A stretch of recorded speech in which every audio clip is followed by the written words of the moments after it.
Bonjour, aujourd'hui j'ai un sujet un petit peu plus léger, puis une vidéo un petit peu plus court. Je vais adresser deux mots, en fait pas deux mots, mais deux choses qui sont méconnues en général par la communauté francophone, les gens au Québec.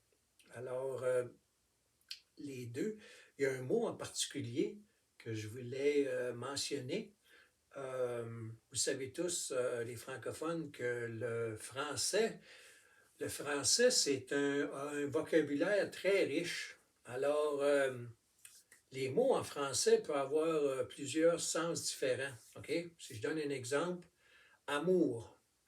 Alors, on peut avoir de l'amour pour sa conjointe, son épouse, son mari, son chum, sa blonde. Ça, c'est un genre d'amour. On peut aussi dire le mot amour. On aime quelqu'un comme un ami, OK? C'est de l'amitié. Alors, c'est le même mot amour, mais il y a différentes significations pour le même mot. Alors, la vidéo aujourd'hui avec le mot que je veux apporter une précision pour les francophones au Québec, parce que c'est un mot qui est très méconnu et qui a deux sens. Et la majorité des francophones au Québec, ils connaissent ce mot-là seulement dans un sens. OK? Alors, le mot en question, c'est Église. OK? Si vous demandez à n'importe quel Québécois, la majorité des Québécois, Québécoises, quand on dit le mot Église, à quoi cela réfère-t-il pour eux? Pour eux, qu'est-ce que signifie le mot Église? OK? Le mot Église, pour la plupart des Québécois et Québécoises, signifie un édifice, une bâtisse, OK? La partie physique, OK? C'est ce qu'ils comprennent du mot Église. Alors que les chrétiens, qu'ils soient catholiques, qu'ils soient protestants ou orthodoxes, lorsqu'ils, dans leur conversation, utilisent le mot Église, ils utilisent le mot Église dans un autre sens. Alors, une communication pour être effective, pour bien se faire comprendre quand on parle, pour être bien compris, OK? Que les gens nous comprennent. Puis je veux aider les gens à comprendre la signification du mot Église. Alors, dans le cas des chrétiens, quand ils disent l'Église, ils font référence à une communauté, un groupe. OK? Ça regroupe ceux qui ont foi en Jésus-Christ. OK? Alors, j'ai mis le chandail du Canadien de Montréal, parce que ça donne que ce soir, ils jouent contre les Maple Leafs à Toronto. J'ai dit, ça donne bien. Je vais faire une vidéo, je vais mettre le chandail du Canadien. Les gens au Québec, ils vont reconnaître ça. Alors, ceux qui croient, ceux qui aiment et qui sont pour le Canadien de Montréal, OK, qui aiment le Canadien de Montréal, ils les suivent. Alors, c'est un groupe, on va appeler ça les fans des Canadiens. OK? Alors, je fais une métaphore, une illustration. C'est la même chose quand on parle de l'Église. L'Église, c'est la communauté, c'est le groupe qui croit en Jésus-Christ, OK? Qui suivent Jésus-Christ dans son enseignement et qui croient en lui. Je vais aller un peu plus loin, ça regroupe ceux qui ont mis toute leur confiance en lui et qui ont abandonné, se sont abandonnés. Ils ont dit, je donne ma vie à Jésus-Christ et je le suis. Alors, ça, c'est le premier sujet que je voulais aborder aujourd'hui. Alors, le mot Église qui veut dire un groupe de croyants en Jésus-Christ. OK? Puis là, je vais vous faire une référence, puis ça vient du mot grec ecclésia. OK? Là, il y a deux places dans la Bible. C'est dans Matthieu. Les deux endroits où on voit le mot Église dans la Bible, c'est dans Matthieu. Alors, si vous voulez aller voir, là, c'est dans Matthieu 16, 18. OK? Matthieu, chapitre 16, verset 18. Et l'autre endroit, c'est dans Matthieu, chapitre 18, verset 17. OK? En fait, dans le premier cas, c'est lorsque Jésus dit à Simon-Pierre, « Et moi, je te dis que tu es Pierre et que sur cette pierre, je bâtirai mon Église et que les portes du séjour des morts ne prévaudront point contre elle. » OK? Puis ça, dans un autre passage de Matthieu, l'Église est la communauté des croyants en Jésus-Christ à laquelle on appartient.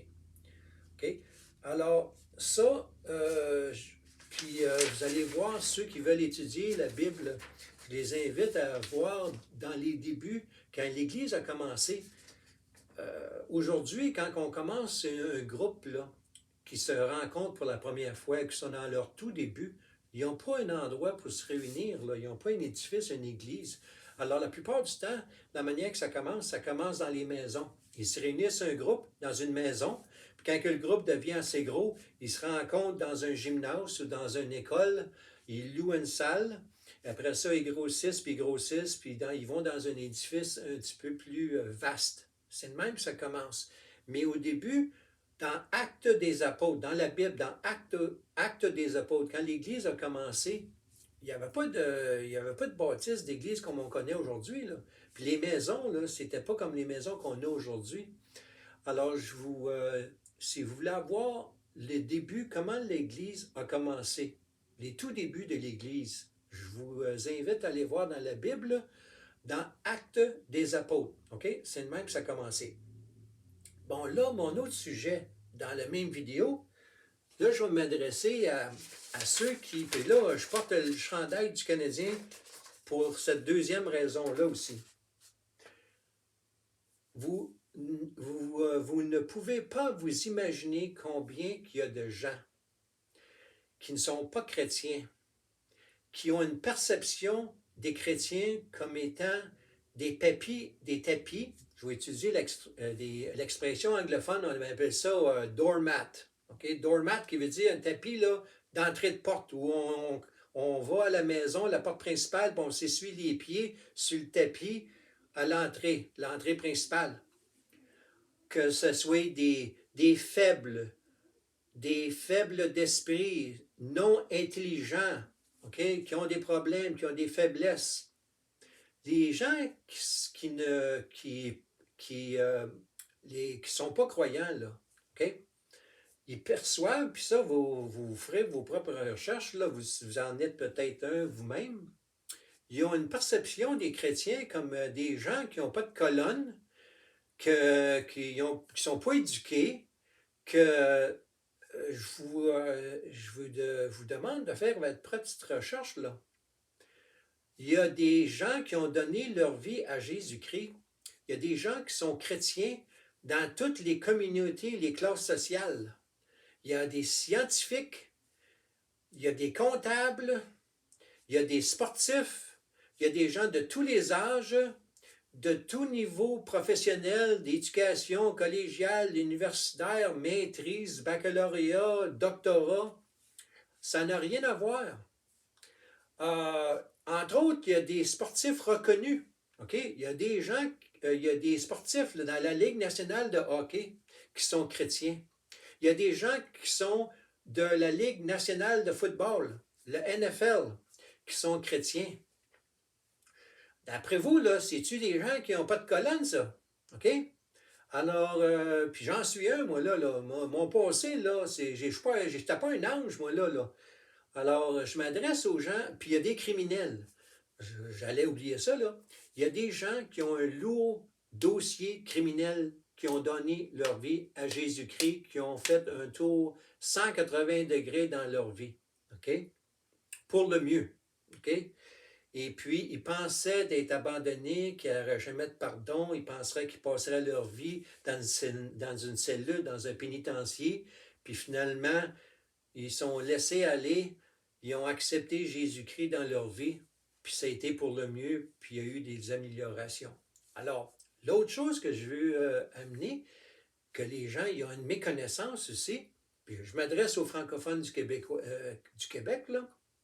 À part d'avoir une mauvaise impression, connaissance des chrétiens comme étant des gens qui n'ont pas de colonne, qui ne sont pas capables d'argumenter, qui sont faibles d'esprit, ben, je vous invite à communiquer avec moi. Là. Vous allez voir que je ne suis pas un faible d'esprit. Je ne suis pas le seul non plus.